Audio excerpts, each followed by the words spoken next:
It's 1914, and Europe's about to explode.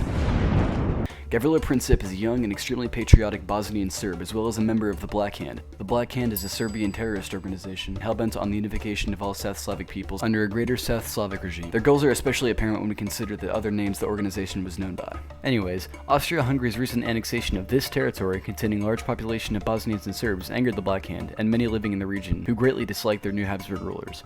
All of this anger culminated in the Black Hand attempting to assassinate the heir to the Austro-Hungarian throne, Archduke Franz Ferdinand, which they believed would free the region from Habsburg rule and help them unite the South Slavs. The assassination occurred in Sarajevo. The plan was to throw bombs at the Archduke's vehicle, but they bounced off and he escaped unharmed, although it did injure some members of his motorcade. A few days later, the Archduke went to visit the injured officers, but famously, the driver took a wrong turn, placing him right next to Gavrilo, who shot him in the neck. Princip was arrested, and he would die in prison 4 years later from tuberculosis. Now, this event, or more specifically, the wrong turn taken by the driver, is the catalyst for all of modern history, which is why technically you could attribute the creation of Google to a wrong turn in the early 20th century. The assassination of Archduke Franz Ferdinand angered Austria-Hungary, who demanded that the Serbian government hand over the conspirators. This request was denied. On July 28th, Austria-Hungary declared war on Serbia, and each country's respective alliance was called into the fighting.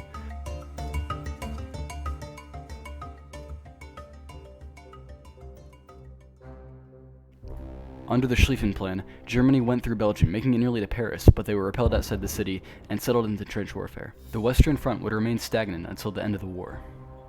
Meanwhile in Russia, the Central Powers had far more success, as the Russians were dealing with a bit of an internal crisis, and as a result of all this pressure, the government was overthrown a handful of times, and Vladimir Lenin came to power, establishing a dictatorial communist regime, and pulling out of the conflict, losing a bunch of their land and population to Germany, in the only partially recognized Treaty of Brest-Litovsk.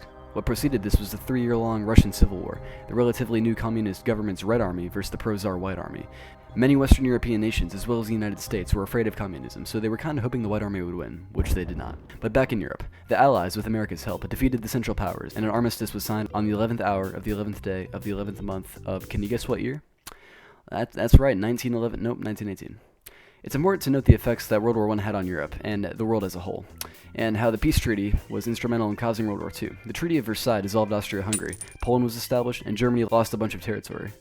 The humiliation of Germany and the undercompensation of Italy laid the groundwork for the rise of Eurofascism and the start of the Second World War.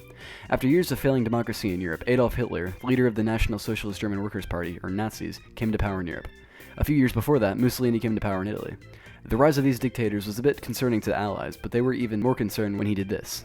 And then this. They drew the line at Poland, but Hitler had signed the pact with the Soviet Union, and they both invaded, starting World War II. Meanwhile in Asia, Japan is expanding really hard, and making China quite nervous, because they're being invaded. They want to expand southward, but can't, because the US is down there, but they have a plan. Whoa, a plane. That's cool. Hey, is that bomb getting bigger? The surprise attack on Pearl Harbor brought the US into the Second World War. This point was the turning point for Axis dominance. The US had a strong economy, and was able to militarize quite quickly.